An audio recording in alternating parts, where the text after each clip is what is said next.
Good morning, everybody. Welcome to Web Design and Development Tutorial. ഇതിൽ നമുക്കൊരു website design ചെയ്യാൻ വേണ്ടിയിട്ട് നമുക്ക് അത്യാവശ്യമുള്ള ടൂൾസ് അല്ലെങ്കിൽ ലാംഗ്വേജസ് അല്ലെങ്കിൽ പ്രോഗ്രാംസ് എന്തൊക്കെയാണെന്നുള്ളത് ഒരു ബ്രീഫായിട്ട് ഒരു ഇൻട്രൊഡക്ഷൻ തരാം. അത് കഴിഞ്ഞിട്ട് നമുക്ക് ഡൈവ് ഇൻ ചെയ്യാം. അതായത് ഓരോ പാർട്സും എങ്ങനെയൊക്കെ ചെയ്യണം, ഒരു വെബ്സൈറ്റിന് ഓരോ പാർട്സും എങ്ങനെയൊക്കെ ചെയ്യണം എന്നുള്ളത്. Okay, first of all web ഡെവലപ്മെൻറ്റിൽ നമുക്ക് രണ്ട് പാർട്ടുണ്ട്, ഫ്രണ്ട് എൻഡ് സൈഡും ബാക്ക് എൻഡ് സൈഡും. ഫ്രണ്ട് എൻഡ് സൈഡ് എന്ന് പറയുന്നത് അതായത് ക്ലയൻറ്റ് സൈഡ് എന്ന് പറയും. ഒരു യൂസർ എന്തുവാണ് സിസ്റ്റത്തിൽ കാണുന്നത്, ഓക്കെ, ലാപ്ടോപ്പ് അല്ലെങ്കിൽ ടാബ്ലറ്റ് അല്ലെങ്കിൽ മൊബൈലിൽ എന്തുവാണ് നമ്മൾ കാണുന്നത്, ഡിസ്പ്ലേ ആകുന്നത്, അതിനെയാണ് ശരിക്കും ക്ലയൻറ്റ് സൈഡ് എന്ന് പറയും. ഓക്കെ, അല്ലെങ്കിൽ യൂസർ ഇൻ്റർഫേസ് എന്ന് പറയും. ഓക്കെ, അപ്പുറത്തെ സൈഡ് പോയി കഴിഞ്ഞാൽ ബാക്ക് എൻഡ് അല്ലെങ്കിൽ സെർവർ സൈഡ് എന്ന് പറയും. ഈ ബാക്ക് എൻഡിൽ ശരിക്കും ഒരു സെർവർ ഉണ്ടാകും, ഒരു ഡേറ്റാബേസ് ഉണ്ടാകും.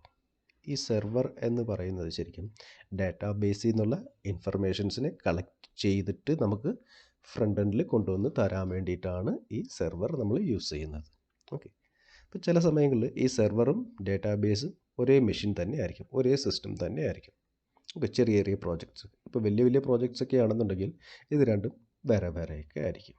ഓക്കെ, അപ്പോൾ സെർവറിൻ്റെ പർപ്പസ് എന്ന് പറഞ്ഞാൽ ഡേറ്റാബേസിൽ നിന്നുള്ള ഇൻഫർമേഷൻസ് എടുത്തിട്ട് നമുക്ക് ഫ്രണ്ട് എൻഡിൽ സെർവ് ചെയ്യുക അല്ലെങ്കിൽ കസ്റ്റമേഴ്സിനെ കൊണ്ടുവന്ന് തരിക. അതാണ് സെർവറിൻ്റെ പർപ്പസ്.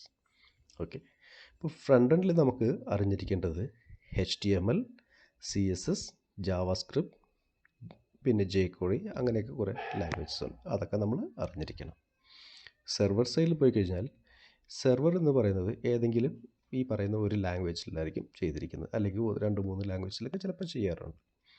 അതായത് മെയിനായിട്ട് PHP, കോൾഫ്യൂഷൻ, പൈത്തൺ, ജാവ അല്ലെങ്കിൽ ഇപ്പോൾ Node.js അങ്ങനെയുള്ള ലാംഗ്വേജ് വെച്ചിട്ടായിരിക്കും സെർവർ സൈഡ് ഡിസൈൻ ചെയ്തിരിക്കുന്നത്. ഓക്കെ, അതേപോലെ ഡേറ്റാബേസിൽ പോയി കഴിഞ്ഞാൽ ഡേറ്റാബേസിൽ നിന്ന് നമുക്ക് ഇൻഫർമേഷൻസ് കളക്ട് ചെയ്യുന്നത് അല്ലെങ്കിൽ ഡേറ്റാബേസിൻ്റെ ടൈപ്സ് ഈ ഒറാക്കിൾ, MySQL അല്ലെങ്കിൽ MongoDB, ഇതേപോലെ ഏതെങ്കിലും ഒരു ടൈപ്പിലുള്ള ഡേറ്റാബേസസ് ആയിരിക്കാം.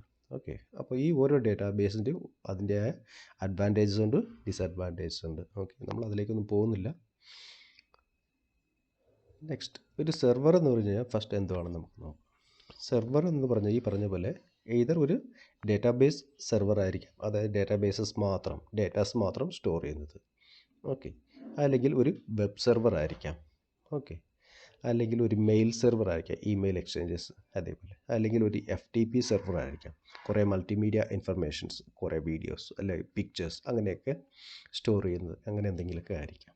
ഓക്കെ, ഇപ്പോൾ ഒരു സിംഗിൾ സെർവർ തന്നെ കുറേ ഫങ്ഷൻസൊക്കെ ചിലപ്പം ഡെഡിക്കേറ്റ് ചെയ്യാറുണ്ട്. ഓക്കെ, അത് അതിൻ്റെ ഹാർഡ്വെയർ സ്പെസിഫിക്കേഷൻസിനെ ഡിപ്പെൻഡ് ചെയ്തിരിക്കും. ഓക്കെ, ഇപ്പോൾ നെക്സ്റ്റ് ഒരു ഡേറ്റാബേസ് എന്ന് പറഞ്ഞാൽ ശരിക്കും ഈ ഡേറ്റാബേസ് എന്ന് പറയുന്നത് വേറെ ഒന്നുമില്ല, കുറേ ഡേറ്റാസാണ്. അപ്പോൾ ഈ ഡേറ്റാസൊക്കെ ഒരു യൂണിഫോമിൽ ആയിട്ട് ഫില്ല് ചെയ്തിരിക്കുകയാണ്, അതായത് റോസ് ആൻഡ് കോളംസ് ആയിട്ടൊക്കെ ഫില്ല് ചെയ്തിരിക്കുക. നമ്മൾ ഒരു എക്സൽ ഷീറ്റിലൊക്കെ നോക്കുന്നത് പോലെ റോസ് ആൻഡ് കോളംസ് ആയിട്ടൊക്കെ ഫില്ല് ചെയ്തിരിക്കുക. അപ്പോൾ ഈ ഡേറ്റാബേസിലുള്ള ഓരോ ഡേറ്റാസ് തമ്മിൽ ചിലപ്പോൾ റിലേഷണൽസ് കാണും. ഓക്കെ, അതിനാണ് റിലേഷണൽ ഡേറ്റാബേസസ് എന്ന് പറയുന്നത്. അതായത് പർട്ടിക്കുലർ യൂസറിന് particular password, particular phone number അല്ലെങ്കിൽ പർട്ടിക്കുലർ യൂസറിൻ്റെ ബാങ്ക് അക്കൗണ്ട് നമ്പർ, അങ്ങനെയൊക്കെ ഇൻ്റർ റിലേറ്റഡ് ആയിരിക്കും. ഓക്കെ, അതിനെയാണ് നമ്മൾ റിലേഷണൽ ഡേറ്റാബേസ് എന്ന് പറയുന്നത്. ഫോർ എക്സാമ്പിൾ ഒരു എംപ്ലോയിയുടെ നെയിം, സർനെയിം, അഡ്രസ്സ് അങ്ങനെയൊക്കെ ഉണ്ടായിരിക്കും. ഓക്കെ, അപ്പോൾ ഇതെല്ലാം സ്റ്റോർ ചെയ്ത് വെച്ചിരിക്കുന്നത് ഒരു ഡേറ്റാബേസസിലാണ്. ഓക്കെ, അപ്പോൾ ഇതിനെയൊക്കെ എങ്ങനെ അപ്റ്റൈൻ ചെയ്തിട്ട്, അതായത് സെർവർ ത്രൂ ആണ് നമ്മൾ അപ്റ്റൈൻ ചെയ്ത്, എന്നിട്ട് എന്ത് ചെയ്യും, നമ്മൾ ഇത് ഫ്രണ്ട് എൻഡിൽ ഒരു കസ്റ്റമറിനെ കൊണ്ടുവന്ന് അല്ലെങ്കിൽ ഒരു കസ്റ്റമറിൻ്റെ ബ്രൗസറിൽ കൊണ്ടുവന്നിട്ട് തരിക. അതാണ് സെർവറിൻ്റെ പർപ്പസ്. നമ്മൾ നേരത്തെ കണ്ടതുപോലെ ഈ ഫ്രണ്ട് എൻഡ് എന്ന് പറയുന്നത് ശരിക്കും യൂസർ ഇൻ്റർഫേസ് ആണ്. ഓക്കെ, അപ്പോൾ ഇതിൽ HTML, CSS and JavaScript. Okay, ഇതൊക്കെയാണ് അത്യാവശ്യം നമ്മൾ അറിഞ്ഞിരിക്കേണ്ടത്. അതായത് ഈ പറയുന്ന പോലെ ഒരു സ്ലൈഡേഴ്സ് അല്ലെങ്കിൽ ആ വെബ് പേജിൻ്റെ ഫോൺസ്, കളേഴ്സ്, ഇതൊക്കെ എല്ലാം ചെയ്യുന്നതെല്ലാം ഈ HTML, CSS, JavaScript, അതായത് ഇതിൻ്റെ ഫ്രണ്ട് എൻഡ് പാർട്ടാണ്. ഓക്കെ, ഇപ്പോൾ ഫ്രണ്ട് എൻഡിൽ നമ്മൾ കുറച്ചുകൂടെ ഇപ്പോൾ അഡ്വാൻസ്ഡ് ആയിട്ടൊക്കെ പോയി കഴിഞ്ഞാൽ നമുക്കിപ്പോൾ എല്ലാം റെസ്പോൺസീവ് സൈറ്റ്സ് എന്നാണ് പറയുന്നത് നമ്മൾ പൊതുവേ. റെസ്പോൺസീവ് എന്ന് പറയുമ്പം നമ്മൾ ഏത് ഡിവൈസാണോ യൂസ് ചെയ്യുന്നത് ആ ഡിവൈസിലേക്ക് വേണ്ടിയിട്ട് സ്ക്രീൻ സൈസ് അഡ്ജസ്റ്റ് ആകും. അതിനൊക്കെ വേണ്ടിയിട്ട് നമ്മൾ ബൂട്ട്സ്ട്രാപ്പും അങ്ങനെയൊക്കെ ഉള്ള ഫ്രെയിം വർക്ക്സൊക്കെ നമ്മൾ യൂസ് ചെയ്യാറുണ്ട്. അതേപോലെ jQuery, ആംഗുലർ JS ഇങ്ങനെയുള്ള വേറെ കുറച്ച് ലാംഗ്വേജസും അതിനെ ബ്യൂട്ടിഫൈ ചെയ്യാൻ വേണ്ടിയിട്ടും അല്ലെങ്കിൽ ടൈം സേവ് ചെയ്യാൻ വേണ്ടിയിട്ടും നമ്മൾ യൂസ് ചെയ്യാറുണ്ട്. ഓക്കെ, ഇനി ബാക്ക് എൻഡിൽ പോയി കഴിഞ്ഞാൽ ഞാൻ പറഞ്ഞ പോലെ, അതായത് സെർവർ സൈഡ് ലാംഗ്വേജസ് ആണ് ബാക്ക് എൻഡിൽ നമ്മൾ പറയാൻ പോകുന്നത്. PHP, പൈത്തോൺ, ജാവ, ഈ .NET ഇങ്ങനെയുള്ളതൊക്കെ ആണ് ശരിക്കും സെർവർ സൈഡ് ലാംഗ്വേജസ് എന്ന് പറയുന്നത്. ഈ സെർവർ സൈഡ് ലാംഗ്വേജസ് വെച്ചിട്ടാണ് നമുക്ക് ശരിക്കും ഡാറ്റാബേസിൽ നിന്നുള്ള, അതായത് databases may be MySQL, Oracle അല്ലെങ്കിൽ SQL സെർവർ, അങ്ങനെയൊക്കെ കുറേ സെർവേഴ്സ് ഉണ്ട്. ഈ ഡാറ്റാബേസിൽ നിന്ന് ഡേറ്റാസൊക്കെ ഫെച്ച് ചെയ്യുന്നത് ഈ സെർവർ സൈഡ് ലാംഗ്വേജസ് വെച്ചിട്ടാണ്. ഓക്കെ, അതേപോലെ തന്നെ ഈ സെർവർ സൈഡ് ലാംഗ്വേജസിൽ തന്നെ കുറേ ഫ്രെയിം വർക്ക്സ് ആയിട്ടുണ്ട്. അതായത് നമ്മൾ റിപ്പീറ്റായിട്ട് ഒരേ പ്രോബ്ലംസ് അല്ലെങ്കിൽ ഒരേ കോഡ് തന്നെ ചെയ്തുകൊണ്ടിരിക്കും. അപ്പോൾ അതിന് വേണ്ടിയിട്ടൊക്കെ, അത് മാത്രമല്ല, കുറേ സെക്യൂരിറ്റീസിനൊക്കെ വേണ്ടിയിട്ട് കുറേ ഫ്രെയിം വർക്ക്സ് എന്ന് പറഞ്ഞിട്ട് ഉണ്ടാക്കിയിട്ടുണ്ട്.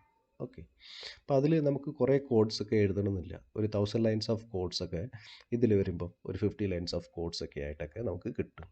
ഓക്കെ, അതിനാണ് ഈ ഫ്രെയിം വർക്ക്സ് എന്നൊക്കെ പറഞ്ഞ് ഉണ്ടാക്കി വെച്ചിരിക്കുന്നത്. അതായത് കോഡിഗ്നേറ്റർ, ലാറാവൽ അല്ലെങ്കിൽ സിംഫണി, കേക്ക് PHP എന്നൊക്കെ പറയുന്നതിനാണ് ഫ്രെയിം വർക്ക്സ് എന്ന് പറയുന്നത്. ഓക്കെ ഓക്കെ അപ്പം നെക്സ്റ്റ് ചാപ്റ്ററിൽ നമുക്ക് ബേസിക്സ് ആണ് പഠിക്കാൻ പോകുന്നത്, ഓരോ ചാപ്റ്റേഴ്സിൻ്റെ. അതായത് HTML5, CSS, Bootstrap, JavaScript, jQuery, angular JS, ഇതെല്ലാം ഫ്രണ്ട് എൻഡിന് വേണ്ടിയിട്ട് എങ്ങനെയൊക്കെ ഉപയോഗപ്പെടുത്താം.